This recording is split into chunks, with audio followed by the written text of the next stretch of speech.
그러면 새롭게 조명할 수 있게 된 거죠 이제. 똑같은 차량인데 사실은. 야 혼다가 일을 기가 막히게 한다. 눈속임이네. 눈속임이네.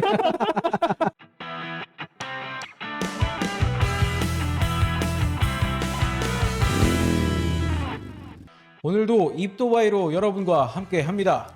모터사이클 팟캐스트 여기 이슈. 안녕하세요. 모토이슈 이민우입니다. 안녕하세요. 모토이슈 조건입니다. 특집 에이크마 2023 총 분석. 올해도 더모토의 나경남 기자와 함께 합니다. 안녕하십니까? 안녕하십니까. 반갑습니다. 반갑습니다. 차오 뚜띠, 차오 뚜띠. 차오. 에이크마 2023이 지난 11월 7일부터 12일까지 진행이 되었습니다. 저희 3명 모두 현장에서 취재를 했고요. 그리고 에이크마 조직위가 발표한 올해 에이크마 성과에 대해서 저희 조건희 기자가 준비를 해왔습니다. 발표를 좀 해주세요. 네. 올해 80회 차였던 올해 에이크마는 역대급 참가 규모와 관람객을 달성했다고 합니다. 브랜드가 총 2036개였다고 하고요. 부스는 700개 이상이 차려졌습니다. 특히나 올해는 전시관이 총 8개가 사용이 되었는데 이건 팬데믹 이전에 2019년과 동일한 규모였고 2021년에 비하면 3개 그리고 2022년에 비하면 2개의 그 전시관이 늘어난 규모였습니다. 관람객의 총 56만 명을 넘었고 2022년과 비교해서 19%가 증가한 수치로 역대 최다 규모라고 합니다. 네.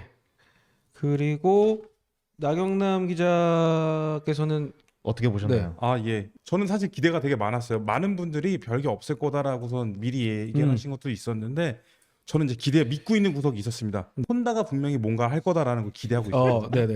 그 부분이 진짜 중요했던 부분이었고 실제로 오픈했을 때 혼다가 쇼를 지배했다. 이건 뭐 뒤에 조금 더 자세하게 말씀드리려고 네네. 하고 관람객이 많았던 부분은 저희가 또 주말 전까지 네. 우리 목요일까지 쇼를 열심히 봤었는데 네. 워낙에 많은 사람들이 들어왔었고 특히나 첫날 프레스데이 오전만 지나고 나면 정말 이 인파가 맞아요. 엄청나게 달라지잖아요. 맞아요.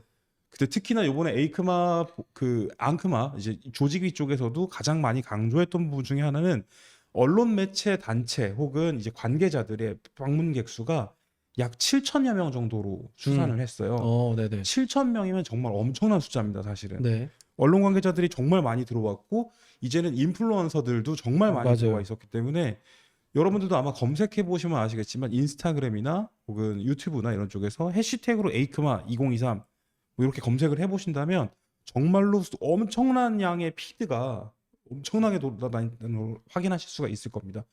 그런 부분들이 저는 사실 이 쇼의 존속 가능성을 사실 여기서 제일 많이 봤던 거였고요. 네. 이런 대단한 커다란 축제가 열림으로써 단지 거기 와서 보는 사람들과 소통하는 것뿐만 아니라 그것을 전달해주는 전달자가 엄청나게 늘어났기 때문에 훨씬 더 많은 피드를 가져갈 수 있다. 제가 그렇기 때문에 BMW도 결국엔 돌아올 수밖에 없을 거다라고 사실 저는 생각했던 거였고 네. 안 돌아왔죠 하지만 아직은 돌아왔죠. 근데 말씀하신 대로 그 실제로 작년보다도 더 올해 네. 그렇게 개인 찍는 사람 방송처럼 너무 하시는 많았어요. 분들이 되게 많더라고요. 네. 너무 놀랄 정도로 많아서 거의 저희 프레스데이 때는 거의 2명 걸로 1명씩 다 이제 다 전부 영상 들고 있어요. 네, 이렇게 장비들 들고 있고 심지어는 저는 쇼장에서 그 이번 쇼 끝나고 나서도 이탈리아 이제 최대 유력 모터사이클 매거진들 모토치클리스모, 인모토 그리고 이제 온라인으로는 모토푼도잇 네. 뭐 이런 애들 그런 분들이 이제 작업하는 거 봤는데 본인들의 홈페이지 상에서도 자기네들이 만든 영상이 몇 시간 분량이고 그게 얼마나 많이 노출이 됐는지를 어필을 하더라고요. 그럼 저도 좀 어필을 그 사실 모토이슈도 모토이슈가 하고 있는 역할이 지면 전통 매체들이 영상이 얼마나 바이럴 됐고 그렇죠. 네. 그게 얼마나 본인들이- 이제 조회수가 나왔는지를 또 어필을 하는 네네. 그런 누적을 아예 그러니까- 계산을 하더라고요. 엄청나더라고요. 그런 것들이. 그런 부분들을 봤을 때는 이게 쇼는 앞으로도 이 에이크마 쇼는 진짜 최고다. 사랑한다. 여기서 조금 그 약간 그 거만한 좀 얘기 좀 하자면 작년에 저희가 맞아요. 그 갔다 와가지고 그 팟캐스트 편집해서 올린 게 상당히 그 조회수가 많이 나왔고 맞아요. 네네. 댓글 반응이나 이번에 에이크마 전에도 그 궁금하다고 이번에도 해달라고 그런 문의가 굉장히 많았는데 그 다음에 약간 맞아요. 좀 더 그 에이크마에 대한 관심도가 그 인지도가 많이 올라가지 않았나. 아, 이거 그렇죠. 좋았습니다. 관심도 많이 약간, 올라갔죠. 네, 좀 그런 역할을 하지 않았나 우리도 네네네. 우리가 나라에서. 네, 그러면 저희가 참가 브랜드에 대해서 다시 한번 좀 살펴보면 좋을 것 같아요. 네, 지난 방송에서 이야기했듯이 올해 다시 모습을 드러낸 브랜드가 많이 있었습니다. 지난해 불참했던 MV 아구스타가 돌아왔고요. 그리고 이탈리아 법인이고 부스 규모가 조금 작았지만 KTM도 복귀를 했고 하우스크바나 가스가스도 약소하지만 부스를 차렸습니다. 그리고 미국을 대표하는 할리 데이비스는 올해도 불참을 했고요. 인디언 모터사이클은 지난해까지도 참가를 했었는데 올해는 불참을 했습니다.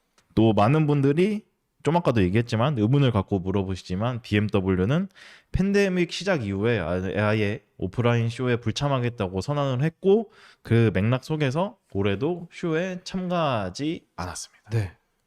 사실 BMW가 참가하지 않았다는 점은 사실 조금 진짜 아쉽긴 해요. 그래서 에이크마가 네. 아무래도 이제 세계 최고의 모터사이클 쇼다 보니까 사실 전 브랜드를 한 자리에서 보는 그런 맛도 좀 있는데 모터사이클 세계에서 사실 BMW도 양적으로나 질적으로 무시할 수 없는 브랜드잖아요. 근데 그런 그렇습니다. 브랜드 자체가 안 나온다는 거는 여전히 좀 아쉽지 않았나 그런 생각이 좀 있습니다. 그러면은 저희가 뭐 모터쇼의 개인적인 소감을 한번 얘기하는 시간을 좀 가져볼까요? 네.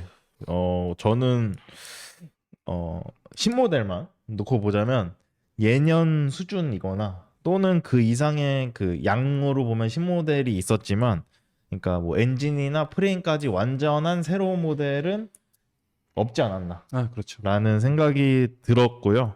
그렇기 때문에 좀 화제성이나 집중도가 좀 떨어진 느낌이 있기도 했는데 어쨌든 아까 말씀하신 대로 혼다가 완전히 그 뭔가 그냥 독주를 해버려가지고 이 구역의 왕은 나야. 야 혼다 모터쇼 같이 막 약간 좀 그렇게 된 측면이 있어서 그런데도 하지만 다른 주요 브랜드에서도 한 개씩은 그 내년도에 굉장히 그 파급력을 가져갈 수 있는 주요 신모델들을 선보였다. 어쨌든 그렇기 때문에 올해 에이크만은 상당히 중요했다라고 말씀드리고 싶습니다. 좋은 모델들 많았죠. 이번에도 저 뭐 지금 조건희 기자님께서 정리를 잘 해주셨는데 스즈키의 GSX, S1000, GX, 네, 네. 8R, 네. 네. 뭐 닌자 가오티, 500. 닌자 500, Z500, 엔필드에서 나왔던 뉴 히말라얀 스커티 하이퍼모타드도 있어요. 네, 네, 도 네. 있었고 저는 개인적으로는 이번에 조건희 기자님이 언급해 주시려고 했던 거 말고 추가적으로는 모토모리니가 오랜만에 자신들의 원래 심장인 V-트윈 엔진을 다시 부활시켰고 V-트윈 1000cc급 엔진을 부활시켜서 다시 내놓은 것도 엄청 반가웠는데 그거 말고 신규 개발된 800cc급 V-트윈이 또 있었어요. 맞아요. 그런 것들이 특히나 또 중국 브랜드들의 중국의 이제 중국먼, 차이나머니 데려다가 잘 활용해가지고 시장이 좀 상승하고 있으니까 신모델들을 개발해서 다시 내놓게 되는 이런 선순환 효과 같은 게 좋았던 것 같습니다. 또 그리고 개인적으로는 또 제가 항상 친하게 쇼 가면은 한 시간 넘게 같이 떠들고 노는 이제 타다시 코노, 네. 일본 일본 저널리스트 네. 코노상하고도 이런저런 얘기했었는데 중국 브랜드들의 성장에 대해서 그가 이야기한 건 굉장히 충격적이었어요 저한테. 그가 말하던 것의 의미는 어느 정도였냐면 중국 브랜드들은 이제 더 이상 뭐 게임 체인저나 위협적인 존재 이 정도의 수준이 아니라 아예 모터사이클 판 자체를 새로 만들 수 있는 정도가 됐다. 네, 새 판을 깔 수도 있다 그들이. 이런 정도까지 얘기를 하는 걸로 보고 저도 그 다음에 이제 중국 브랜드들을 좀 돌아봤는데 그의 말이 일리가 있었다. 그렇게 생각합니다. 저는 아까 지금 그 메이저 브랜드들의 신차 소식들 많이 지금 언급해 주셔서 잘 공감을 했고 저는 사실 에이크마 갈 때마다 이게 정말 재밌다고 생각하는 게 단순히 저희가 신차의 발표도의 현장이기도 하지만 그 신차가 아닌 모터사이클을 이루는 여러 요소들의 파츠나 어떤 액세서리 이런 브랜드들까지 다 한 번에 볼 수 있다는 것 자체가 굉장히 재밌고 의미가 있다고 생각을 하거든요.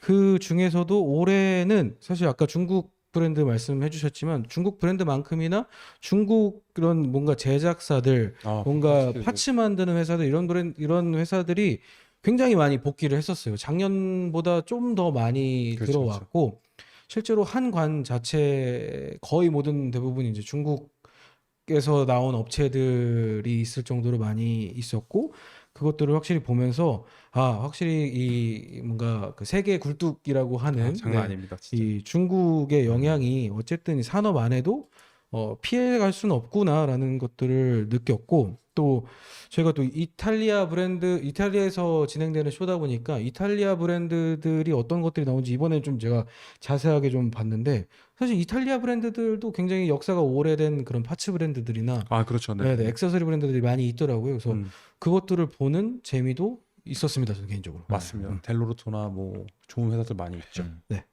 이번에 저는 그 파츠 얘기하셨는데 제가 항상 눈여겨보는 건 이제 아스테모, 히타치 네, 아스테모. 이번에 또 히타치를 뗐더라고요.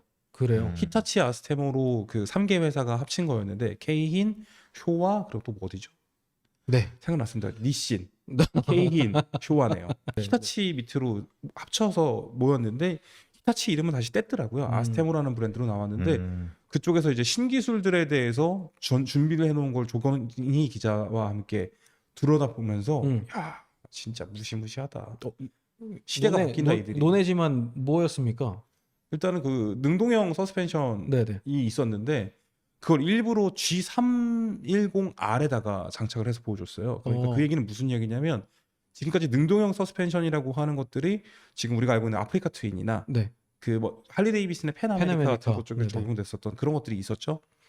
그것이 지금은 그보다 훨씬 더 낮은 배기량, 훨씬 더 저렴한 모터사이클에도 능동형으로서 그 고속 주행에서의 댐핑을 강하게 한다거나 저속 주행에선 댐핑을 약하게 부드럽게 해서 양쪽 모두의 장점을 취할 수 있게 만드는 시스템들을 이미 구축을 해놨더라고요. 그것은 아마도 혼다가 사주면 아마 실용화가 될 거고요. 근데 왜 RG310 안 해놨어? 근데 그 얘기를 배 아프라고. 그거를 저는 히타치 관계자 그 아스테모 관계자한테 들었어요. 왜? 네, 그 자기네들이 이런 거 열심히 만들어서 단가를 낮춰 놓으면 네. 대형 바이어인 혼다가 그걸 사줘야 어. 실질적으로 시장이 풀릴 수가 있어져요. 아. 대형 바이어가 있어야 돼요. 누군가 사줘야 돼. 그치. 그 다음부터는 그 다음 바이어들한테도 팔 수가 있게 되는 거죠. 근데 그런 선도적인 기술들을 정말 끊임없이 개발하고 있고 그게 1, 2년 전에 나왔던 기술이 지금은 적용되어 있고 아마도 이 기술도 다음에는 적용이 가능할 거다라는 전망을 미리 볼 수 있으니까 저는 이 쇼에서 가장 핵심적인 부분 중에 하나가 아닌가 그렇게 생각했습니다. 보시도 마찬가지죠. 네. 네네 맞습니다. 저는 그 아스테모 부스에서 재밌게 봤던 게 그 우리가 그 전방 능동형 이 어댑티브 크루즈 컨트롤 네네. 를 하는데 보통 레이더로 쓰잖아요. 맞습니다. 센서. 보시나 그 컨티넨탈 커 이만한 그 레이더로 쓰는데 거기 부스에 있었던 게 카메라로 그쵸. 하는 게 있었어요. 그러니까 지금 자동차에서도 기술을 쓸 때 레이더를 버리고 카메라로 가는 게 더 많이 되고 있는데 그게 인식률이라든가 뭔가 좀 더 고도화된 쪽으로 갈 수 있다고 해가지고 카메라를 쓰고 있는데 그거를 이제 아스테모에서 선보인 거죠. 그래서 그걸 보면서 사실 이 레이더가 들어간 것들 바이크가 지금 고가의 바이크들이고 차가 큰 애들인데 그래서 설치를 하더라도 상당히 그 면적을 많이 차지하고 그 약간 CCTV 같기도 하고 약간 천진만 같기도 한 약간 천진만. 그런 디자인적 제한 요소가 굉장히 커지죠. 그게 굉장히 커지는데 얘는 상당히 조그만 그 카메라를 설치해가지고 그것을 해결할 수 있다는 솔루션을 선보인 게 저는 내년도 정도에는 그것을 단 어떤 무언가가 아직 혼다에서는 어댑티브 크루즈 컨트롤을 단 모터사이클이 안 나왔잖아요. 좋은 아이디어였고 너무 괜찮아 보이더라고요. 심지어는 그 지금 말씀해 주신 내용도 고가의 모터사이클에 장착해 놓은 게 아니었어요. 두 가지 모델 정도였는데 하나는 PCX에 장착되어 있었죠. 맞아요. PCX랑 아프리카 트윈이었어요. 네. 고가 모델은 아프리카 트윈이었고 하나는 네. PCX였는데 카메라를 스테레오 타입으로 썼어요. 일부러 인식률을 높이고 오류를 줄이기 위해서 두 개의 카메라를 사용을 하고 PCX 같은 경우에는 이 미러에다 달아놨죠. 그리고 이게 아까 말씀하셨지만 그 디자인적 제한 요소가 되는 것이 센서이기도 한데 이 센서가 망가지거나 파손되었을 때의 데미지가 그 금전적 손실이 엄청 커요. 그렇잖아요. 그렇죠. 앞방을 빵 했다. 센서가 나왔다. 그러면 그거는 시스템 전체 비용이 거의 들어갈 거거든요. 그렇겠죠. 근데 카메라가 망가졌다? 카메라만 가면 될 거예요. 렌즈만. 혹은 그럴 거라고 저는 생각을 해서 이들은 굉장히 현실적이고 가격을 최대한 낮출 수 있는 방향으로 이 영역 자체를 넓게 가져가려고 하는 것 같아서 그런 부분은 굉장히 좋았다. 괜찮다. 이 통합된 시스템을 갖고 있기 때문에 얘네도 가능하다. 이런 부분들을 봤습니다. 네, 그 개인적인 소감을 그렇게 해서 네, 들어봤고 그 나경남 기자께서는 이번 그 업체들 중에서 한 군데를 꼽아라라고 하면 어딜 꼽을 수 있겠습니까? 당연히 혼다죠. 그럼 조관희 기자는 동의하십니까? 이거는 어. 올해 만약에 쇼를 내가 갔다. 응. 홈다를 안 뽑는다. 어. 그러면은 업체 관계자거나 상당히 그 다른 브랜드의 팬심이 굉장히 두터운 사람이라고 네. 정리해 볼 수 있을 것 같습니다. 그렇게도 혼다가 이번 에이크마에서 굉장히 큰 그 발표들을 많이 했는데 그래서 지금부터 저희가 혼다에 대해서 한번 깊게 한번 얘기를 좀 시작을 해보도록 하겠습니다. 조건희 기자가 설명을 시작을 해주세요. 네. 혼다는 항상 오디토리움. 네네네. 오디토리움에서 그 발표를 합니다. 항상 이 안에서는 치즈역 열기가 굉장히 후끈후끈 정말 후끈후끈할 정도로 진짜 뜨겁지만 뜨거워. 네. 더워. 이렇게 뜨겁지만 어. 올해는 더 뜨거웠습니다. 이유는 혼다가 상당히 많은 그 주요 신모델들을 선보였기 때문인데요. 먼저 혼다는 새로운 500 시리즈로 CB500 호넷, NX500, CBR500R을 선보였습니다. 그리고 에이크마 이전부터 주목되었던 이클러치를 탑재한 첫 번째 라인업을 발표했는데요. 바로 650 시리즈 CB650R과 CBR650R이었습니다. 또한 CBR600R를 유로 5 플러스에 대응해서 출시했고 CBR1000 트리플 R도 세대 교체를 했고요. 또 CB1000 호넷을 발표했습니다. 그리고 부스에서는 그 아프리카 트윈, 신형 아프리카 트윈도 전시를 했습니다. 이게 저희가 다 같이 그 오디토리움에서 진행된 혼다 발표 봤잖아요. 네. 소감은 어떠셨어요? 혼다는 항상 이런 거 발표할 때 호들갑 안 떨잖아요. 그렇지. 다들 나오면 나왔나 보다. 맞아. 그래 나온다 그러더니 저거 나왔네. 박수. 관람객들도 약간 좀 차분한 느낌이야. 네, 그쵸. 어. 근데 600R 나올 때는 분위기가 완전 다르던데요. 다른 부스들은 가끔 박수를 강요하거나 관계자들이 그쵸, 네네. 유도하는 측면이 그쵸, 있는데 맞아요. 뭐 멋있지 않습니까? 뭐 이런다고 하거나 혼다는 박수 좀 항상- 주세요 한다거나 그냥 이게. 박수가 그냥 절로 나오는 약간 그런 느낌? 어. 당연히 나오고 당연히 들어가는데 그 간극 사이에서 그 들어가고 나올 때 간극 사이에서 와 이거 어떡하냐 막 이런 식의 반응들 있잖아요. 분위기들. 그런 점에서는 혼다는 요번에 뭐 혼다가 혼다했다. 반면에 저희 조건희 기자는 제일 앞에서 봤어요. 저 네. 이거 사진을 보여주시면 이거 어두워서 잘 안 보이네. 지금 이 카메라를 찍고 계시는 가운데 쪽에 그 사이에 있는 흰색 티셔츠 입고 있는 난 누구야? 안에 그 원형 이 테두리 안에 있는 네. 사람이 전데요. 카메라 좀 집어넣으려 그러면은 뭐 또 나오고 카메라 좀 그만 찍으려 그러면 뭐 또 나오고 약간 이런 분위기였습니다. 정신이 하나도 없었어요. 사실. 네, 그렇습니다. 이제 500 시리즈 먼저 얘기를 시작해 볼까요? 네, 먼저 혼다의 새로운 500 시리즈부터 살펴보겠습니다. 엔진과 배기량은 471cc 변기열 2기통으로 동일하고요. 다만 출력이 변화했습니다. 최고 마력은 기존 8500rpm 50마력에서 8600rpm 46.9마력으로 변경이 되었고 최대 토크는 6500rpm 45Nm로 동일합니다. 하지만 무게가 2kg 감량한 188kg이라고 합니다. 그리고 이번에 새로운 점은 CB1000R에 적용했던 5인치 TFT 풀컬러 계기판을 채택했다는 점인데요. 네. 또 새로운 스위치 뭉치를 적용을 했습니다. 그리고 이번에 혼다 로드싱크 앱이랑 연동이 되어서 사용이 된다고 하는데 국내 도입 여부는 아직 알 수가 없습니다. 네. 그리고 HSTC 혼다 셀렉터프 토크 컨트롤이 또 500 시리즈에 다 일괄적으로 적용이 되었습니다. CB500 호넷을 보면 이게 현장에서 찍었던 건데 디자인과 이름이 변경이 되었습니다. 그래서 지금 보시는 것처럼 호넷이 이렇게 세 가지로 아예 라인업이 구성이 되었고요.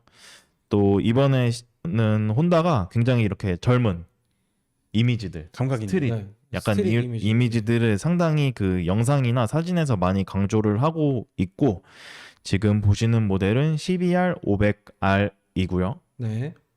모델 역시 약간 그 젊은 층들을 강조하려는 그런 이미지를 가져가고 있고요. 이번에 디자인과 이름까지 변경된 게 이제 기존의 CB500X가 NX500으로 변경이 되었습니다. 그래서 NX라는 게 과거에 혼다가 1980년대 네. 네네. 출시했던 이름이 있다고 하는데요. 그래서 그 헤리티지를 살려서 뭔가 어드벤처보다는 약간 크로스오버적인 맞습니다. 것을 다시 강조하려는 그런 느낌으로 지금 새롭게 혼다가 NX500이라는 이름으로 전개를 합니다. 그래서 이제 500 시리즈는 CB500 호넷, CBR 500R 그리고 NX500 이렇게 세 가지 모델로 라인업이 구성이 됩니다. 혼다의 500 시리즈는 지금 혼다 모터사이클 라인업의 약간 그 중추잖아요. 약간 굉장히 허리를 담당하고 있는 굉장히 중요한 모델이고 양적으로나 뭔가 그 모터사이클을 이제 막 입문하려고 하는 딱 그 타겟 대상에게는 굉장히 중요한 모델이고 그리고 나경남 기자께서도 몇 번이 아니라 자주 얘기하시지만 아, 네.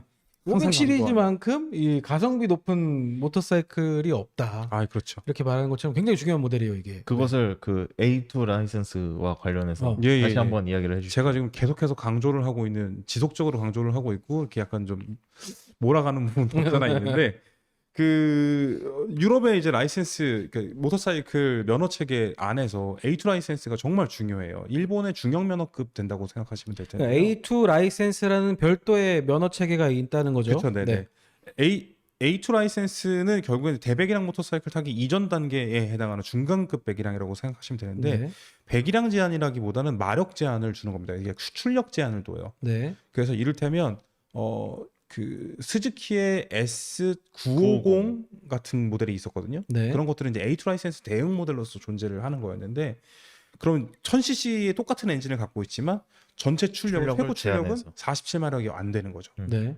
그래서 지금 아까 전에도 언급해 주셨지만 CB500 계열 엔진들이 엔진 배기량이 달라지지 않았지만 마력은 지금 어떻게 잡혔다고요? 46.9마력이죠. 46.9 마력. 47마력이거든요. 어. 한계치가. 어. 네, 그 35kW일 거예요. 35kW를 마력으로 환산했을 때 47마력, 48마력 이렇게 나올 텐데 이건 PS냐 뭐 그 HP냐, 네, HP냐 이거에 따라서 좀 달라지기는 합니다. 어쨌거나 그 기준선 안에서는 어떻게든 해도 상관없는 거예요. 그렇기 때문에 이를테면 지금 이전에 야마하의 R3나 MT-03 같은 경우에 똑같이 병렬 2기통이지만 321cc였죠. 네.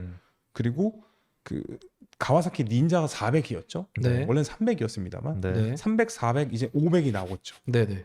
근데 혼다는 어떻게 했다? 애초에 500으로 만들었어요. 네. 준비를 했다. 그 중간에 이거를 마력을 더 높이기 위해서 노력할 필요도 없고 배출가스를 맞추기 위해서 뭔가 총매를 더 집어넣고 제한을 걸더라도 여유가 있는 거예요. 배기량이 크니까. 이게 시장에서 굉장히 중요한 역할을 할 것이다. 결국엔 저는 사실 이 허리의 역할을 한다라고 얘기해 주셨지만 어떻게 보면 이 클래스는 A2 라이센스에 해당되는 A2 클래스라고 그냥 제가 마음대로 얘기를 하자면 A2 클래스는 모터사이클 산업 전체에서 전반에서 이제는 어찌 보면 허벅지에 해당할 거다. 허리보다 더 내려왔네. 네. 어. 허벅지에 해당해요. 네. 네. 허벅지가 아시겠지만 허벅지가 두껍고 튼튼해야 피를 많이 가지고 있고 네. 체력이 좋고 네. 힘도 좋고 네. 일도 잘한다. 네. 네. 네. 그래야지 뛸 수도 있고 네. 네. 러닝도 가능하고 심폐지구력을 늘리려면 허벅지가 더 튼튼해야 되고 뭐 이렇잖아요. 이 부분을 굉장히 집중하고 있다고 저는 사실 느꼈어요.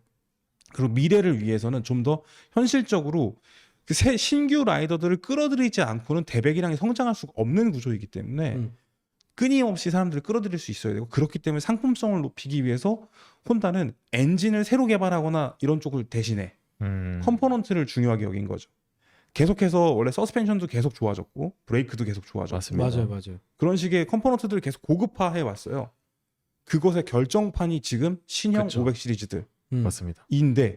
말씀해 주셨던 거 NX와 그리고 이제 호넷으로 호넷. 나온 것들 네. 원래 CB 500 계열 시리즈들은 약간 개성이 부족하다는 느낌이 있었어요. 그냥 음. 시리즈 모델. 맞아. 그런 그쵸. 게 좀 있었어요.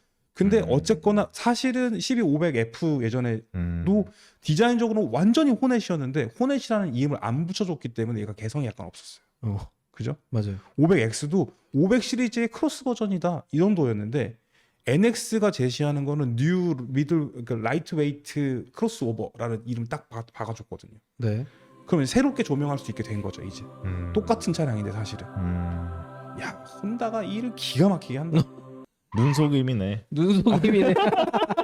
라고 얘기할 수 있지 않을까요? 아 근데 이게 비용을 얼마나 이들이 절약했는가를 생각해 보면 그 닌자가 300, 400, 500으로 넘어오는 사이에 혼다는 아무것도 안 하고 남들이 보기엔 아무것도 안 한 것처럼 보이는 거죠.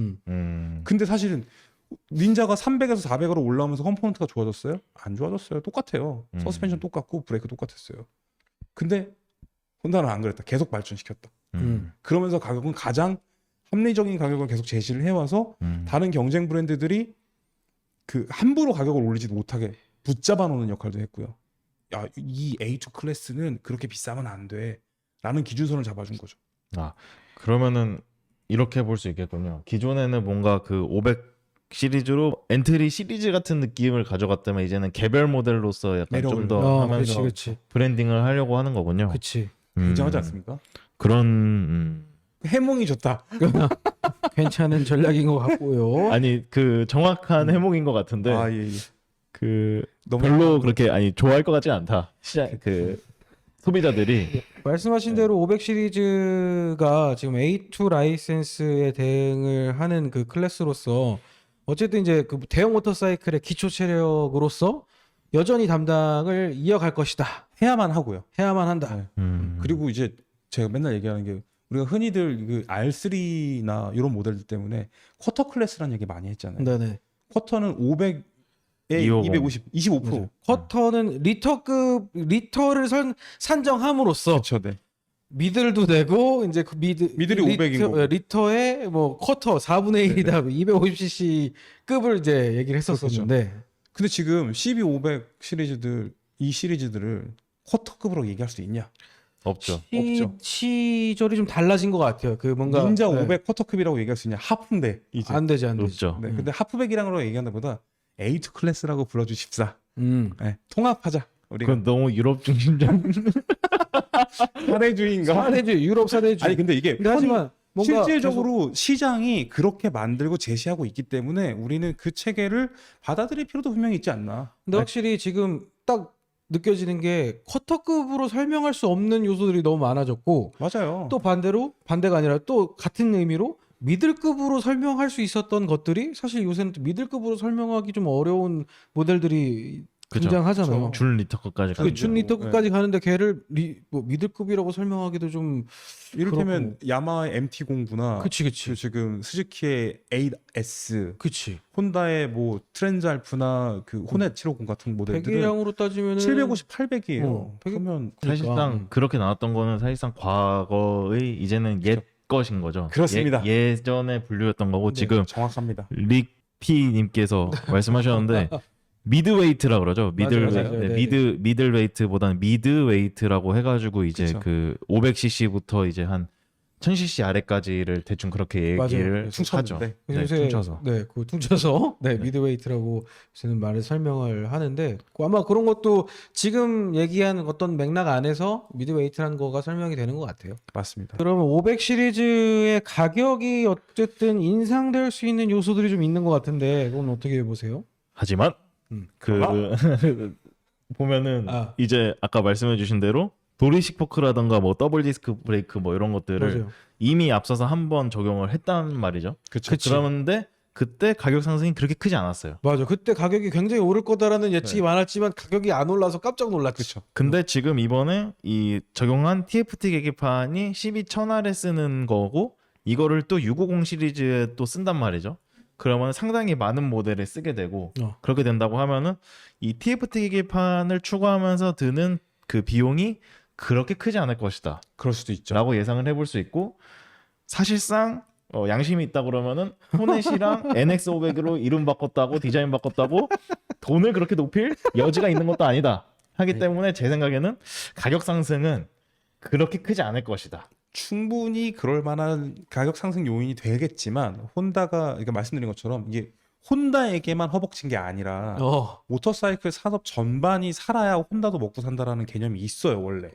혼다는 시장 전체를 생각하는 그 1등 기업이기 때문에. 홍익인간의 그쵸, 기업 정신을 홍익인간. 갖고 있네. 아니 실제로 그 그래요. 일본 브랜드. 죄송합니다. 사과드립니다. 그건 또 아니죠. 그리고 죄송합니다. 네. 또 죄송합니다. 아니 근데 그렇기 때문에 실제로 그 건강한 모터사이클 산업 전반이 건강하게 지나가려면 혼다가 이런 시도를 하면서도 매력을 굉장히 높이면서도 가격을 최대한 억제해야죠. 가격을 올린다고 팔 수가 없다라는 걸 이들도 분명히 알 거예요. 근데 혼다는 그렇게 안 하려고 전략을 이렇게 짠 거다라고 네, 생각을 하는 맞습니다. 거죠. 네, 정확하신 얘기입니다. 맞는 것 같아요. 네. 어쨌든 요약하자면 500 시리즈 리뉴얼 됐고 아주 좋아 보이고 가격 변경 없을 것으로 예상이 되지만 네, 그거는 한번 봐야 될 것 같고 네, 한번 기대해 보자. 그 다음에 얘기할 모델은 지금 사실 되게 화제의 모델입니다. 그렇죠. 이번에 쇼가 있기 바로 전에 이 클러치가 발표가 되면서 이게 어떤 모델에 적용이 될까 기대감을 굉장히 불러일으켰었는데 이때 에이크마에서 공개가 됐었죠. 어떤 모델인지 조건희 기자가 좀 설명을 좀 해주십시오. 네, 이 클러치를 탑재한 첫 번째 라인업이 무엇이냐. 이것이 저는 개인적으로 상당히 궁금을 했는데요. 와, 깜짝 놀랐어. 그게 바로 혼다 12650 시리즈였습니다. 650 시리즈 역시 엔진과 배기량은 동일합니다. 649cc 직렬 2기통, 최고 마력은 12000rpm에서 95마력으로 동일하고요. 최대 토크 영역은 9500rpm으로 높아졌는데요. 최대 토크는 약간 낮아져서 63Nm로 책정이 되었습니다. 이전에는 63.7Nm였으니까 소폭 낮아졌고요. 무게는 이전과 205kg으로 동일한데요. 이 클러치를 탑재한 모델은 207kg입니다. 12100R의 5인치 풀컬러 TFT 계기판을 채택하고 역시나 새로운 스위치 뭉치를 적용을 했고요. 또 500과 마찬가지로 로드싱크 앱과 연동이 된다고 하는데 역시나 국내 도입 여부는 아직 알 수가 없습니다. 네. 또 HSTC도 적용이 되었고요. 네. 야, 이 클러치 이제 끝났다. 그래서 지금 끝났다. 예. 이 클러치에 대해서 네. 많이 궁금하신 것 같은데 이 클러치를 한번 살펴보면 이게 이제 현장에서 제가 찍었던 이 클러치의 사진이거든요. 이 클러치가 장착된 이 클러치가 네. 장착된 모델. 12650R이군요. 네. 이거를 그 전에 말씀을 드리면 장착된 모델이 있고 장착이 안 된 모델이 있습니다. 그러니까 DCT처럼 장착이 안 된 모델도 그쵸, 있고 네네. MT 모델도 DCT 와 있는 MT 도 거고 있고, 네. 그리고 이 클러치가 장착된 모델도 있는 겁니다. 네. 아무튼 이렇게 이 클러치가 장착이 되는데요. 일단 영상을 함께 한번 보시면 좋을 것 같습니다.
네.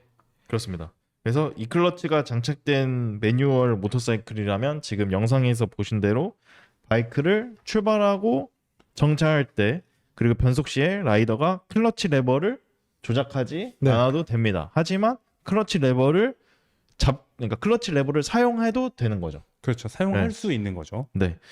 그래서 이거를 어떤 구조로 되어 있냐 이거를 자세히 한번 같이 보시면 뭐 이런 구조로 되어 있습니다. 이게 이제 클러치 박스 옆에 이런 요 정도의 크기로 이제 면적으로 보면 한 성인 손바닥 정도 되는 것 같고요. 맞아요. 옆으로 튀어나오는 건 한 5cm 정도 튀어나오는 것 한 같아요. 요만큼. 네. 네, 맞아요. 그 정도 튀어나오는 것 같은데 이 안에 이제 기어들이 달려 있고 안에 모터가 이렇게 장착이 되어 있는데요. 측면에서 조금 더 자세히 살펴보면 이제 일반적인 클러치와 마찬가지로 와이어 케이블로 연결이 되어 있는데 그것이 이제 연결되는 중간에 이제 이 클러치가 연결이 되어 있습니다. 네. 그래서 만약에 클러치 레버를 일반적으로 잡으면은 이게 이제 전체적으로 당겨지면서 일반적인 이제 클러치가 움직이는 것처럼 조작이 되는 거고, 만약에 이 클러치를 사용을 해서, 그러니까 클러치 레버를 잡지 않으면 이제 이 모터가 이제 기어들을 움직여서 이제 클러치를 조작을 하게 되는 네. 그런 구조로 되어 있습니다. 그래서 이게 에이크마 현장에서 또 내부 구조를 아까 사진에서 그 외부에 장착된 것뿐만 아니라 아예 내부 구조도 살펴볼 수 있게 이렇게 단면을 아예 이렇게 맞아요. 잘라놨었거든요. 저는 요거를 보니까 조금 더 이해가 잘 되더라고요. 실제로 눈앞에서 가까이 보니까 이것이 대략적으로 혼다에서 뭔가 세부적으로 이 작동 원리에 대해서는 밝히지 않았지만 조금 더 그 어떻게 작동할지에 네. 대해서 이해를 해볼 수 있었고, 이렇게 기어가 많이 장착되어 있는 거는 아마도 이게 사람이 실제로 클러치를 조작하는 것처럼 좀 더 자연스럽게 네. 조작을 해서 뭔가 그 변속 충격이나 이런 거를 줄이기 위해서 이렇게 좀 디테일하게 설계된 것이 아닌가, 맞습니다. 그렇게 예상을 해보고 있습니다. 그게 가장 합리적으로 예상해 볼 수 있는 느낌인 것 같아요. 네. 네, 그렇습니다. 지금 말씀하신 지금 댓글에서도 이야기를 하셨는데 그러면 이제 전자식 스로틀 이 뭐라 그래야 되죠? 그거 전자식이면 스로틀 바이 와이어. 그쵸, 스로틀 바이 와이어가 아니냐라는 얘기를 해주셨는데 저도 그 부분을 확인을 해보려고 많이 좀 찾아봤었습니다만 그렇지 않고 일반식, 그러니까 물론 지금 얘기하신 것처럼 와이어여도 사실 전자식으로 가져갈 수가 있습니다. 어디다가 장착하느냐에 따라서 가져갈 수가 있으니까. 근데 그렇지는 않은 것 같고요. 그 얘기는 무슨 얘기냐면 이 시스템이 작동하는 원리 자체가 스로틀의 궤도하고 그 궤도가 직접적인 영향을 주지는 않을 거라는 부분을 생각해 볼 수가 있어요. 이를테면 기어 레버, 변속 자체, 변속기에서의 기어 레버를 움직일 때에 그것을 센서가 감지를 해서 서버 모터가 아까 전에 영상에서도 보셨고 사진에서도 보셨지만 서버 모터가 2개가 달려 있습니다. 네. 은색으로 네. 달렸던 게 2개 있었죠. 네. 그걸로 그 하프 클러치 상태를 반 클러치, 우리가 보통 얘기하는 반 클러치 상태를 만들어서 부드럽게 연동시키는. 그래서 사실 흔히들 많이들 어떻게 보면 저는 어떻게 보면 그것이 오해라고도 저는 생각이 되는데, 이 클러치를 또 다른 형태의 퀵시프터 아니냐 라고 얘기하시는 분들이 조금 있으세요. 네네. 요런 것들이 우리가 기존에 있었던 뭐랄까요, 슬리퍼 클러치 혹은 퀵시프터하고는 또 다른 개념이라고 저는 생각합니다. 오히려 더 발전된 개념으로서 더 다양하게 활용할 수 있는 영역을 만들어주는 거라고 사실 생각하거든요. 그리고 이게 더 나아가서 전자식 스로틀을 사용을 하고 스로틀의 궤도에까지도 개입을 하게 된다면, 우리가 전에 이 클러치가 나왔을 때 그것을 소개하는 영상에서도 언급을 했던 것처럼 훨씬 더 진일보한 단계로 넘어갈 수가 있을 거다. 이건 완전히 처음 만든 것이기 때문에 그 한계치를 굉장히 깊게 만들었다기보다 첫 단계였어. 이걸로 시작한다. 그 다음에 어떻게 할지 우리 지켜볼 필요가 있는 거라고 저는 생각을 했습니다. 네. 정차 시에 클러치를 잡지 않아도 된다. 그렇죠. 네. 네, 그것이 퀵시프트하고 다르고요. 그럼 DCT랑 뭐가 다르냐? 일단 DCT는 말 그대로 듀얼 클러치라는 거잖아요. 네, 근데 얘는 클러치를- 듀얼 클러치는 아닙니다. 그리고 맞습니다.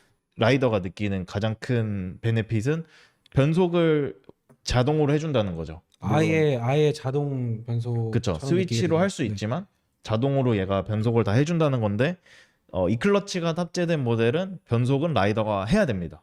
매번은 조작을 해야 되는 거고요. 또 커브랑 이제 간단히 생각하면 커브처럼 타면 된다라고 맞아요. 생각하면 되는데, 대신 커브는 이제 이 변속할 때 스로틀을 놔줘야 되잖아요. 하지만 얘는 그냥 퀵시프트처럼 또 스로틀을 감고 있는 상태로 시프트업 할 수가 있는 거죠. 뭐 그런 차이가 있고요. 또 이제 DCT랑 보면은 DCT를 장착한 모델이 아프리카 트윈 같은 경우에는 MT 모델에 비해서 5kg 무겁거든요. 그리고 골드윙 같은 경우에는 MT 모델에 비해서 15kg 무게가 증가하는데 이 클러치는 2kg 증가합니다. 뭐 이게 엄청난 엄청나죠. 이점인 것 같아요. 네. 네. 실제로 그 아까 처음에 사진에서 보여주셨던 것처럼 실제로 엔진 제가 앉아봤지만 뭔가 그냥 엔진에 거의 붙어 있어갖고 뭐 별도의 장치가 느껴지는 정도는 아니었던 것 같아요. 그 뭔가 조금 더 네. 붙어 있었네 정도지. 네. 이게 뭐 엄청 크게 뭐 이질감이 있거나 이렇지도 않았던 것 같아요. 그리고 지금 사진을 보시면 아시겠지만 그 DCT가 장착된 모델 같은 경우에는 아무래도 그 클러치 박스가 옆으로 더 많이 튀어나와서 그렇죠, 그렇죠. 뭔가 왼쪽이랑 오른쪽 발 놓는 위치가 미묘하게 약간 다른 아 약간 맞아요. 네. 그래서 약간 거추장스러운 느낌도 살짝 있는데 네. 지금 그것에 비해서는 훨씬 더 튀어나오는 면적이 적고요. 그리고 보기에도 크게 막 이질감이 있어 맞아요, 보이지 맞아요. 않는다라는 게 장점일 것 같고 또 구조적으로 보나 기술의 그런 것으로 보나 비용이 엄청나게 클 것 같지가 않다. 맞습니다. 맞아요. 그것도 큰 이점인 것 같아요. 그것이 바로 그렇기 혼다가- 때문에 다른 모델들의 확장해서 적용하는 것도 충분히. 사실상 시간 문제이지 않을까라고 맞아요. 생각을 합니다. 충분히 가능한 것 같습니다. 그렇다면 왜 혼다는 신형 650 시리즈에 이것을 적용을 했을까요?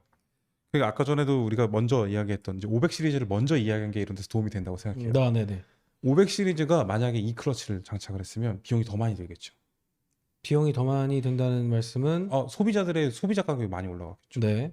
네, 그리고 입문자들한테 거기까지 적용을 해주면 그러니까 그렇게까지 굉장히 경량으로 만들어놓은 차량도 아니기 때문에 500 시리즈 애들이 그렇기 때문에 이걸 장착을 했을 때 비용도 늘어나고 그리고 기술적으로 이거 물론 사실 초보자들 A2 라이센스에 해당하시는 분들이 초보자들이 아니지만 사실은 중급이니까 근데 어쨌거나 숙련도가 좀 더 낮을 수도 있죠. 그리고 그들이 오히려 더 이걸 원할 수도 있어요. 그렇죠? 그럼에도 불구하고 비용이 높아지는 것을 원치는 않았던 것 같아요. 네. 심지어는 그리고 혼다는 이것을 장착을 했을 때 압도적인 그 퍼포먼스를 낼 수 있는 것. 업계에서 거의 드문 직렬 4기통 650cc 엔진. 그렇죠. 네. 직렬 4기통의 600cc 클래스 정도라면 잘 아시겠지만 1000cc급만 올라가도 엄청난 토크가 저속부터 나오지만 네. 600cc 클래스만 해도 저속 토크가 약간 부족하거나 그런 느낌 좀 있죠. 네. 그래서 출발할 때 그 오. 클러치 조작에 대해서 부담을 느끼는 부분들이 굉장히 네네. 크고 그럼에도 불구하고 이 차량들이 고회전 영역으로 올라갔을 때의 질감이나 이런 파워는 굉장히 있는데 그렇기 때문에 기어 변속을 했을 때 정확한 클러치 연결 그리고 너무 급격하게 연결되지도 않아야 하고 부드럽게 변속하고 부드럽게 출발하고 그러면서도 최적의 클러치 연결 상태를 제공을 할 수 있으려면 그걸 전자식으로 커버를 해주면 맞아요. 브랜드가 모터사이클에 그걸 커버를 해주면 그 A2 라이센스에 머물던 라이더들이 그 다음 단계로 선택을 하기에 이거보다 좋은 차량이 없는 것 같아요. 맞아요. 네. 동의합니다. 매우 동의합니다. 그렇죠. 네. 이걸로 익숙해지면 사실은 리터급의 흔히들 말하는 퀵시프터가 네. 어색하지는 않을 거예요. 네. 근데 그렇지 않고 바로 그 리터급의 4기통 모터사이클 슈퍼바이크들 이라면 깜짝 놀랄 수도 있거든요. 그렇죠. 맞아요. 그 650cc급 4기통 엔진이 그만의 뭔가 독특하고 경쾌하면서 날렵한 펀치 같은 게 좀 있긴 한데 막상 또 다루려고 하면 좀 까다로운 느낌이 또 있잖아요. 그러니까 그런 부분에서 조금 이제 조금 더 입문자들에게는 확실히 할 수 있는 폭을 더 많이 늘려준다는 거에 대해서 굉장히 저는 이제 좋게 봤습니다. 혼다는 계속해서 얘기하는데 이 편안한 마음의 평화를 주는 것에 대한 부분을 이 클러치를 도입하면서 굉장히 강조를 했고요. 거기에 추가적으로 계속해서 언급을 한 건 스포티함입니다. 그래서 클러치 연결을 정확하고 그렇게 함으로써 트랙션을 최대한 끌어낼 수 있는 상태를 제공한다가 목표가 있는 거예요. 단순히 저만을 끊고 기어를 변속시키고 그걸 연결해주는 그 간격을 줄이는 게 아니라 근데 우리가 알잖아요. 네. 퀵시프트가 달려있는 상태여서도 저회전 영역에서 그 올리면 들어가요. 그렇죠. 근데 그 다음에 연결이 굉장히 부드럽지가 않잖아요. 덜커덕 덜덜덜덜덜 뭔지 아시겠죠? 그런 부분들을 해결을 하지 않을까 네. 해줬으면 좋겠다. 좀 앞으로 더 지켜봐야겠지만 그리고 또 댓글에서도 또 언급을 해주셨는데 적당히 가격이 있기 때문에 묻을 수 있는 것도 맞는 이야기죠. 시장성에서 이게 650, 그러니까 CBR 650 시리즈들, 그러니까 650 엔진 4기통 엔진이 상대적으로 4기통 엔진의 미들 클래스 치고는 가격이 굉장히 좋은 편이잖아요. 네. 그렇지만 그럼에도 불구하고 그 밑에 A2 라이센스급에서 선택할 수 있는 것보다 조금 더 높아요. 그렇죠. 그렇기 때문에 여기서는 이 클러치를 갖다 붙여서 비용이 추가가 되더라고 소화할 수 있는 사람들이 충분히 있을 거다라고 혼다가 판단한 것 같습니다. 네. 심지어는 병렬 2기통 엔진들을 사용하고 있는 뉴 미드 750, 800cc급의 엔진 모델을 선택하실 수 있는 분들도 저걸 갈까 이걸 갈까를 고민할 수 있죠. 직렬 4기통 650을 갈까 800을 갈까 750을 갈까 양쪽 모드를 커버할 수 있다. 혼다는 생각이 깊다. 소비자를 더 혼란하게 하는군요. 아니 어떤 것을 선택해도 만족할 수 있게 만드는 거예요. 커브부터 시작되는 뭔가 이 클러치 조작을 최소화하면서 모터사이클 쉽게 타게 만들려고 하는 어떤 그 연구의 네. 어떤 방향성이 혼다 내부에 꼭 확실히 좀 있다고 하더라고요. 저 한번 여쭤본 적이 맞아요. 우리 있었는데, 그런 얘기 했었죠. 왜 혼다는 그렇게 그 변속을 최소화하는 것에 이제 집착할 정도의 어떤 모습을 보여주냐 이런 걸 물어봤었었는데 그거는 그 혼다 내부적으로 좀 그런 것들이 좀 있는 것 같다라고 이제 그 내부 관계자께서 한번 그런 얘기를 결국에는 그 슈퍼커브가 해낸 역할이 20세기의 전후 20세기에 원래는 모터사이클이 대형 바이크들만 있었잖아요. 그리고 깡패들만 타는 거라고 그래서 네. 원래는 그 시대에 정말로 미국이 중심으로 왜냐하면 전후에 전쟁에 사용됐던 무기였고 사실은 맞아요. 수단이었고 근데 그것이 일반 소비자들에게 다가가는 데 있어서 가장 큰 역할을 한 게 사실 슈퍼커브 그다음 베스파 그렇죠. 같은 거죠. 네네. 근데 베스파가 먼저죠. 베스파가 먼저죠. 베스파가 먼저긴 하지. 인정. 네. 근데 이제 그런 것들이 그 소비자들을 확보를 하는 것에 영향이 있는 것이고 네. 결국엔 모터사이클 산업이 앞으로 계속해서 가려면 이런 것들을 제공하는 브랜드가 있어야 맞아요. 하드코어한 라이더들도 살아남을 수 있고 만들어질 수도 있는 거죠. 새로운 라이더가 접근을 할 수 있다. 국내는 어떻게 될지 모르겠어요. 이게 기본형 모델도 다 가지고 오고 이 클러치를 탑재한 모델까지 둘 다 가지고 올지 아니면 이 클러치를 탑재한 모델만 가지고 올지. 그런데 제 생각에는 이 클러치만 가지고 탑재된 모델을 가져오는 게 유리하지 않을까. 그럴 공산도 가장 높아 보이고요. 네. 저는 왜냐하면은 원래 이 1290R에 그 옵션으로 퀵시프트를 설치할 수가 있거든요. 근데 얘는 따로 퀵시프트는 안 달아도 되는 거잖아요. 그렇죠. 그렇기 때문에 제 생각에는 혼다 코리아라면 이 클러치가 탑재된 모델만 네. 가져오지 않을까. 맞아요. 저는 레블 1100대하고 비슷하지 않을까 싶어요. 아, 레블 1100T와 노멀 버전이 들어갔던 정도의 비율 정도로 DCT가 적용된 랩을 1100하고 그 매뉴얼 버전이 9대1 정도라고 그때 완전히 초기에만 그랬고요. 네네. 그 이후에는 그 조정을 계속 했다고 했어요. 그래요? 그러니까 네. 그게 가능하다고 했고 혼다에서는 근데 제 생각엔 또 좀 다를 것 같아요. 제 생각에는 DCT랑은 좀 달라요. 네. 어떤 의미에서 다르죠? 그러니까 DCT는 아까 말씀드렸듯이 변속 레버, 클러치 레버가 없고 얘가 자동적으로 변속을 해주는 모델이기 때문에 MT 모델과 아예 접근 자체가 다른 모델이잖아요. 네. 근데 얘는 추가적으로 마치 뭐 좀 더 간단히 얘기하면 퀵시프트처럼 뭔가 더 달려있는 모델이기 때문에 뭐 옵션이 더 있다라는 걸로 생각을 하면은 옵션 더 있는 거를 풀옵션 차량인데 그러니까 네. 이게 이 시장 자체가 뭐 우리나라가 엄청나게 뭐 몇천 대씩 파는 시장이라 그러면은 뭐 기본형 모델이 있을 수 있지만 뭐 그렇지 않기 때문에 저는 굳이 이 클러치를 탑재한 모델의 가격 차이가 많이 안 난다면 저는 그럴 것이라고 예상됩니다. 네. 이 클러치 모델 한번 국내 시장에서도 빠르게 볼 수 있도록 기대를 좀 해보도록 하겠습니다.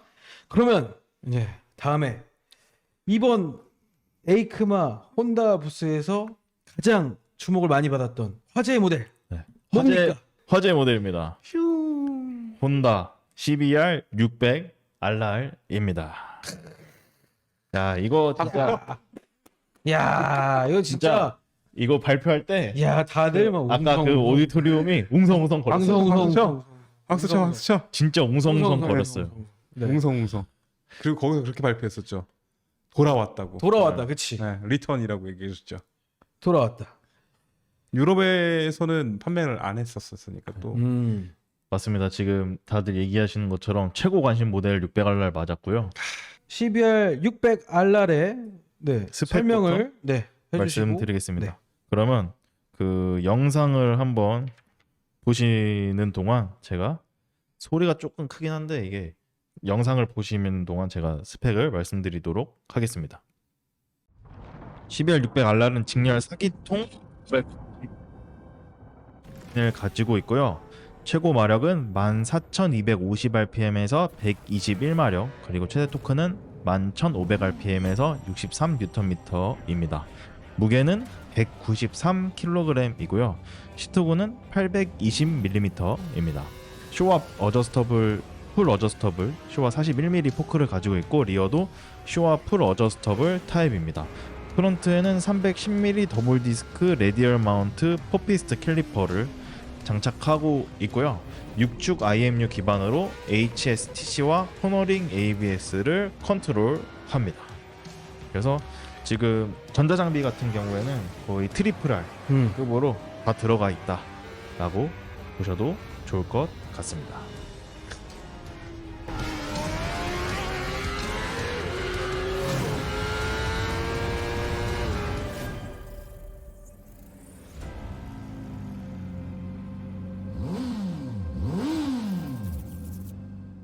유로 5 플러스를 대응을 하는데 그게 이제 사실상 중요하죠. 네. 이제 유로 5 플러스가 이제 유럽 시장을 중심으로 내년부터 이제 그 새로운 배출가스 규제가 도입이 되는데 우리나라 유럽은 아마 유예를 네네 하는 것으로 알고 있는데 국내는 또 그것을 선도적으로 선도적으로 네. 바로 적용하기 때문에 선도적으로 적용을 하기 때문에 환경 규제에 그것이 아주 상당히 네. 중요한데 요거를 대응을 했기 때문에 네네 국내 출시 여부를 기대해 볼 수 있지 않을까. 네. 지금 뭐 결정된 건 아무것도 없지만 저는 상당히 가능성이 높다. 그리고 이거를 안 갖고 온다고 하면은 네. 아유 이게 아, 혼나 불지른다 사람들.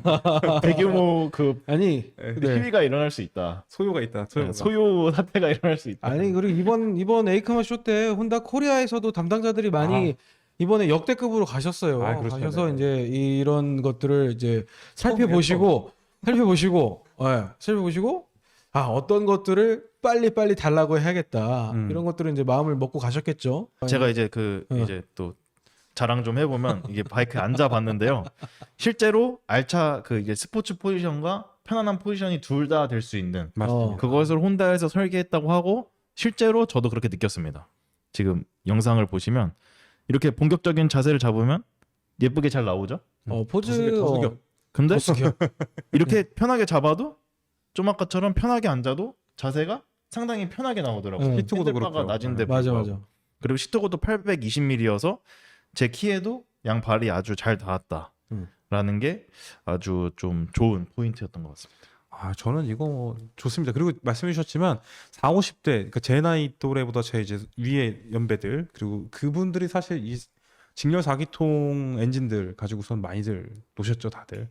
그것에 대한 추억도 갖고 계시고 실제로 운영도 해보셨고 그러니까 이걸 좀 위에서 또 다른 분께서 말씀하셨던 게 아 이런 알차를 가지고 투어링 가는 거 이런 거 못하겠다 힘들겠다 이런 얘기 장거리는 무리다 이런 얘기 하시는데 그럼 이제 장거리 안 타시면 돼요.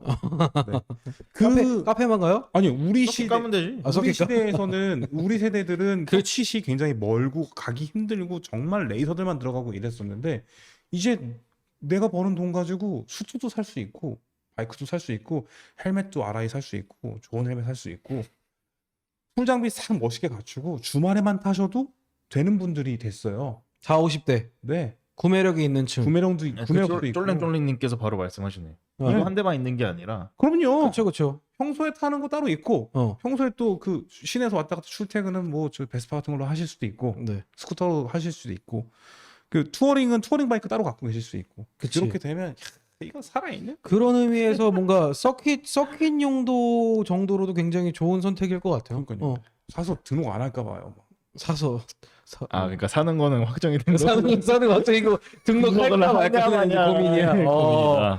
네. 꼭 그런 것은 아니고 제가 돈이 없기 때문에 근데 저는 그런 재력이 없기 때문에 저도 재력이 없지만 아까 말씀하신 대로 이건 빚을 내서라도 세야 되는 거 아닌가라는 생각이 상당히 들고 네. 저는 고민인 게 이거 서킷에서 타야지 해서 등록 안 해야지 하면서도 네. 근데 이것도 타고 다니면서 좀 뽐내야 네. 되는데 그것도 있죠. 네. 그리고 한편으로는 저는 이제 네. 많이들 구입하셔서 혼다 코리아로 하여금 네. 야 이렇게 많이 샀는데 트랙데이 같은 것도 만들어주고 내가 트랙데이 좋다. 그게 왜 구매 고객이 요구하는 것과 야 왜 그런 거 안 해주냐 하는 거랑 전혀 다른 얘기니까 그쵸. 많이 구매하셔가지고 또 지금 일단 들어와야 되잖아요, 그럼. 그렇죠, 네. 일단은 들어와야죠.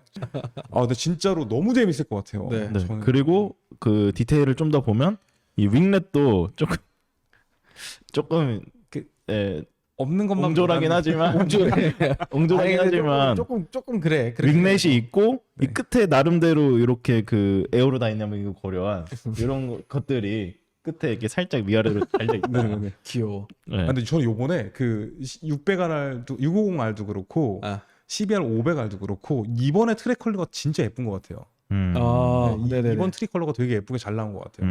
맞아요. 블루가 되게 더 많이 강해진 느낌이거든요. 저는 그 부분이 굉장히 마음에 듭니다. 그리고 저는 사실 이거 처음 했을 때 얘 너무 타기 빡세지 않을까 서킷에서 그 얘기를 했더니 또 얘기해 주신 게 있잖아요. 그렇죠. 보고 계신 그 지금 구독자분들에게 내가 이거 서킷까지 가져가기는 좀 어렵지 않을까 하는 분들에게 좀 한번 얘기해 주시죠. 어떤 부분을 말씀하시는지 정확하게 타기 모르겠는데. 쉽다. 타기 쉽다의 네. 부분. 네. 그 제가 예전에 그 모터사이클 기자 일을 시작한 게 2008년부터였는데요. 2009년인가 CBR 600R이 신형이 나왔었어요. 네. 그걸 타고선 전 그때 수트를 처음 입었고요. 네. 그리고 그냥 일반 도로에서 탔는데 그때 수트 처음 입고 처음 타보는 슈퍼스포츠 바이크였거든요. 처음 그날 바로 무릎을 긁었습니다. 무릎을 긁었다고? 네. 무릎 대고 확 돌아지더라고요. 어. 차가 엄청나게 콤팩트하고 가장 이 클래스 전체에서 제일 가벼운 차량이었고 출력도 좋고 출력이 또 혼다가 어떻게 해준다? 부드럽고 끌어내게 해준다. 이게 라이더를 재촉하거나 그 극한을 붙잡고만 있어야 하게끔 만들어주질 않아요. 굉장히 타기 편해서 저는 그때 이후로 완전히 사랑에 빠졌죠 여기. 그거 진짜 좋아요. 근데 저는 가격에 대한 부분이 이게 그 얘기를 해야 됩니다. 어떻게 잡힐지는 모르겠어요, 솔직히. 사실 해외 가격, 그러니까 유럽 쪽 가격을 환산을 단순히 해 보면 2천만 원을 훌쩍 넘어가는데요. 그런데 제 생각에는 2천만 원대 초반대 되지 않을까. 제발. 네. 제발. 네. 그러길 바라기도 하고 사실상 여러 가지로 생각을 하면 지금 그게 제가 봤던 게 파운드 영국 가격이었던 것 같은데 네, 맞습니다. 지금 파운드 가격이 워낙 높기 때문에 좀 그거를 보정을 한다고 하면 한 2,100 얼마 정도 나왔던 것 같은데 한 그 정도라고 하면은 1,000만 원대 초반을 예상하는 천알 게 가격을 생각을 하면 12,000알이 2천만 원을 안 넘기는 것으로 알고 있거든요. 네. 그렇다고 하면은 또 기대를 많이 해볼 수도 있는데 또 그것도 들어오네. 네. 클래스를 또 생각을 하면 네네. 코너링 ABS도 들어가고 네. 전자장비가 전자장비도 많이 들어가고 많이 들어갔죠. 네. 이 클래스에서 이거보다 좋은 패키지를 가진 모델이 또 있겠죠. 하지만 이것만큼 접근하기 좋은 것도 없고 사람들이 신뢰를 받고 기다리는 사람들이 많았던 것도 없지 않을까 싶기도 해요. 가와사키 ZX 6R도 워낙에 좋은 모델이라고 생각을 하지만 그 닌자 혹은 가와사키의 ZX 시리즈들이 갖고 있는 디자인의 그 동일함 이어져 왔던 계속해서 있었기 때문에 느끼는 그런 신선함이 약간 좀 부족한 부분도 있을 것이고 가와사키는 특히나 강한 팬덤만큼이나 그들 말고는 좀 별로 이렇게 안 쳐다보는 녹색을 일단 싫어하면 안 타. 뭐 그런 거잖아요. 네, 저도 마찬가지라서 그런 것보다는 훨씬 혼다는 제너러스하고 열려 있고 좀 제너럴하잖아요. 이 브랜드 자체가 그렇기 때문에 훨씬 더 영향력이 크지 않을까. 혼다 코리아가 가격만 잘 잡아준다면 이 현상. 근데 아직 저는 궁금한 게 네네. 이게 막상 팔았을 때 만약에 실제로 국내 시장에 전개된다고 했을 때 과연 1년에 몇 대나 팔릴 것인가. 야, 그거는 또 어려운 어렵다. 그건 또 어려운 얘기다. 그러니까 지금 굉장히 지금- 반응이 뜨겁고 맞아요. 저희 올렸던 영상이나 뭐 저희 그 이재린 기자님 올렸던 영상이나 이런 데서 다 600알라 칭찬하고 세계적으로도 지금 상당한 관심을 받고 맞아요. 있지만 실제로 이 사기통 미들급 바이크가 근 2천만 원대는 2천만 원 혹은 넘어서는 이 가격대의 바이크가 출시를 했을 때 얼마나 많은 사람들이 맞아요. 이것을 살 것인가. 맞아요. 그리고 어떤 컬러를 더 많이 살 것인가. 그런 것들. 여기도 지금 두 분께서 지금 거의 버튼 누를 기세로 지금 산다고 진짜. 하셨지만 댓글 반응도 지금 아까 제가 한 두 분 정도 본 것 같아요. 바로 나오면 바로 사신다는 분들. 네. 근데 막상 선택하기에는 조금 어려운 모델이기는 해요. 그 이 딱 배치되는 그 구성 자체가 좀 어렵긴 해요. 선택의 허들이 좀 있어. NT 1100 물량 수준은 아니었으면 좋겠습니다. 그냥 아닐 거라고 생각도 하고요.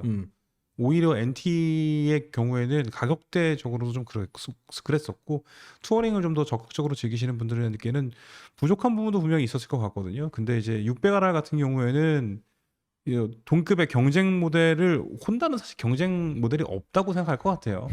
그들은 사실 그냥 없는 지금 이제 없어졌다시피 한 시장에 다시 들어오는 거니까 이게 얼마나 될까를 고민을 하실 텐데 일단 혼다가 가장 먼저 고려할 부분은 그 기존의 YGF R6가 얼마나 팔렸는가를 분명히 기준을 잡으실 거예요. 그 물량만큼은 분명히 들어온다. 판매가 됐었던 거기 때문에.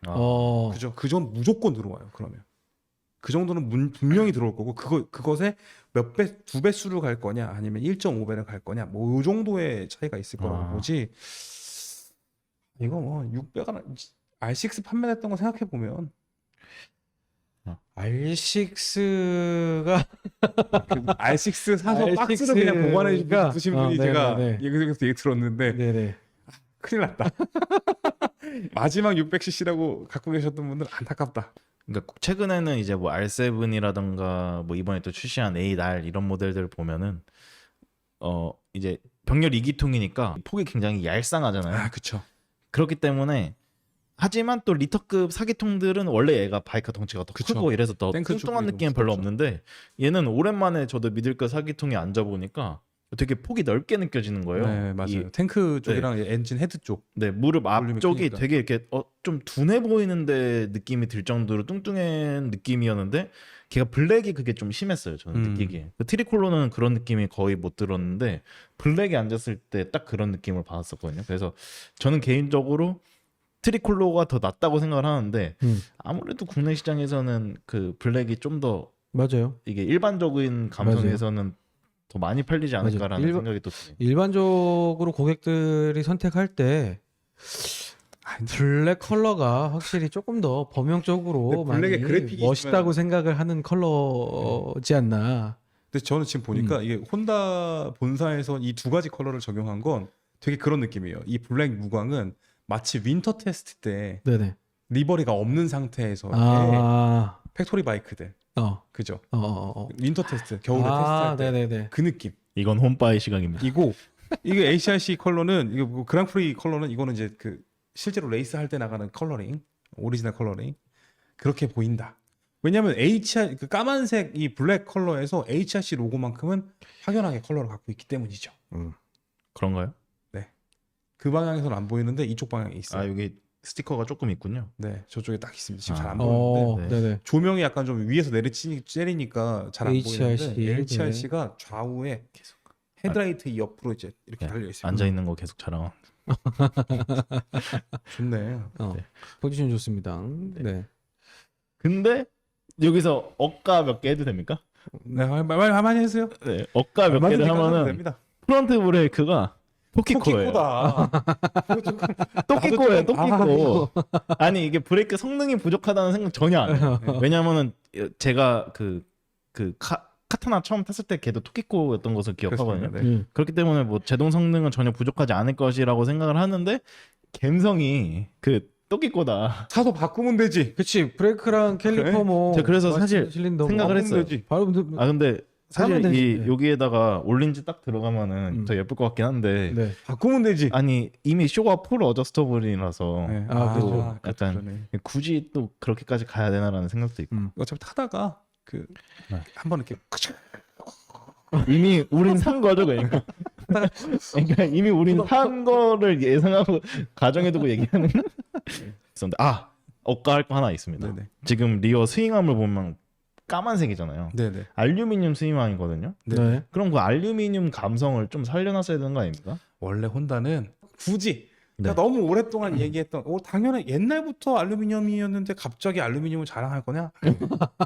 좀 형이 그런 너무 부분이 좀 있기는 해. 알루미늄 감성 딱 드러나줘야 나 좀더 알루미늄- 약간 나 비싸 보이는. 알루미늄이야. 촌스럽다. 굳이 알루미늄 위에다가 걔도 후처리를 해야 되지만 얘는 또 이제 또 그걸 또 파우더 올린 코팅을 거잖아요. 하죠. 파우더 코팅을 한 네. 거잖아요. 파우더 코팅 할 바에는 그냥 그 알루미늄을 이제 주고 네, 코팅을 딱 그냥 그 이제 부식 코팅 정도만 딱 해가지고 그치. 딱 해서 예쁘게 했으면은 좀 더 얘는 막 블링블링하는 딱 이 느낌이 싹 오지 않았어요. 그런 식으로 눈속이 많은 브랜드가 아니다. 아니 눈속임만 이게 눈속임이지. 지금 블랙 파우더 올려놓은 게 척하는 건 눈속임. 아니죠. 준수하게. 아, 준수하게 하는 거 준수하게. 확실히 좀 들어와야겠네. 네. 일단 지금 들어와야겠어. 이게 아직 출시 여부가 확정이 된 거 아닙니다. 좀 길긴 한데 한 개 얘기하고 싶은 게 그 CBR 650R에다가 이 클러치를 탑재한 거 그리고 600R를 출시한 게 저는 신의 또 선수다. 상당히 이거 묘수다잉 묘수다. 엄청나다. 생각한 게 네, 이 600R이 출시하면은 사실상 저 같은 경우에도 그럼 12R 650R 누가 사? 그쵸. 라고 반응이 당연히 나올 수 있는데 얘는 클러치 이 클러치를 달았는데? 달았잖아요. 그치. 그러니까 새로운 고객층을 끌어들일 수 있다. 그쵸. 그거 참 그리고 묘수로구만. CBR 650R을 타다가 600R로 넘어가는 게 이상하지 않다. 심지어 그 밑에 500R을 타다가 아 그렇죠, 그렇죠. 500R을 타다가 네. 4기통으로 넘어가고 싶어. 네. 근데 600R로 바로 넘어가는 건 약간 부담스럽네. 무섭고 네. 가격도 높을 것 같고. 그러면 이 클러치 달려있는 CBR 650R 타다가 네. 600R로 넘어가면 되잖아. 소름. 기가 막힌다. 이제 그렇습니다. 정리를 이제 600R은 이게 이제 여기까지. 이제 여기까지. 여기까지 하고 네. 네. 화제 모델이니까 앞으로 뭐 출시 여부나 이런 것들 뭐 추가적으로 소식 들어오면 저희가 모토슈 채널을 통해서 안내해 드릴 수 있도록 하겠습니다. 그리고 마지막으로 저희 CBR 1000 트리플 R과 CB 1000 호넷 그리고 새로운 아프리카 TN에 대해서 이야기를 해보죠. 네. 트리플 R은 디자인이 변경이 되었고요. 세부적인 디테일들도 많이 업데이트가 되었는데요. 사실상 현장에서도 그렇고 600R 때문에 조금 네네네. 그 빛을 발한 예. 느낌이 있는데요. 가장 핵심적인 변화는 윙렛입니다. 윙렛이 그 기존에는 이제 페어링 안쪽으로 이제 그 새쌍이 있는 그런 형태였잖아요. 맞아. 안쪽으로 들어가 있었죠. 네, 근데 이제 외부로 나오게 되었고 마치 2022년도에 혼다 GP 머신인 RC213V의 그 윙렛을 떠오르게 하는 그런 디자인으로 변경이 되었습니다. 전 더 예뻐진 것 같아요. 맞아요. 아, 이제 트리플 R이 안 팔리 안 팔리네요. 안 팔렸다고 하는데 그 판매량이 좀 저조하다고 들었습니다. 네네네. 네. 그 부분이 좀 안타까웠는데 그게 사실은 밑에 동생들이 힘을 못 써줘서 그래요. 이거 머플러 때문 아니에요? 제가.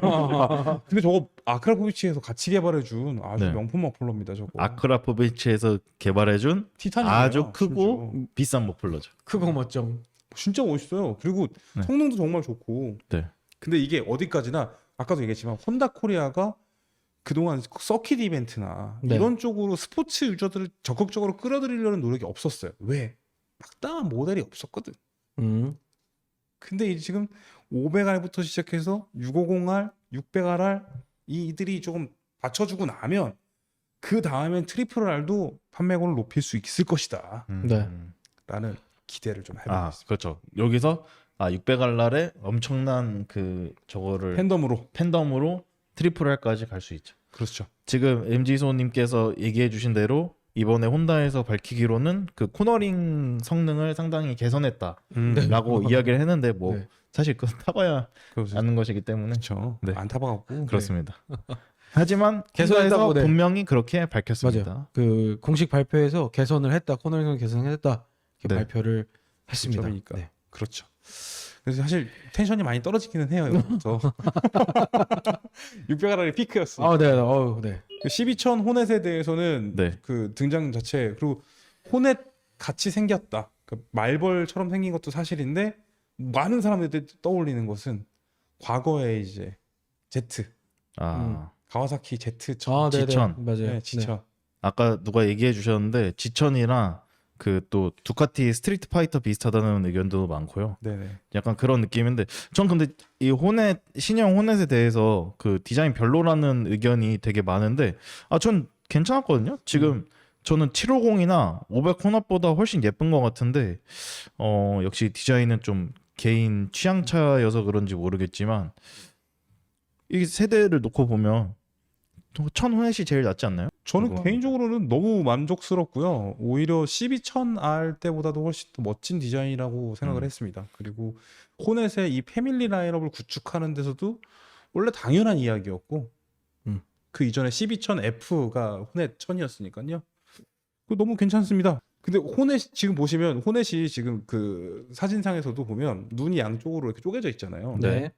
저 디자인은 마치 Z 시리즈들도 마찬가지고 그리고 스트리트 파이터도 그렇고 이안류들이 사실 보는 사람들에게 주는 약간 친근감이 있어요. 특히나 지금 보시면 그 일렬로 잡혀 있는 이란류들 이렇게 세로로 눈이 있는 것들이나 네.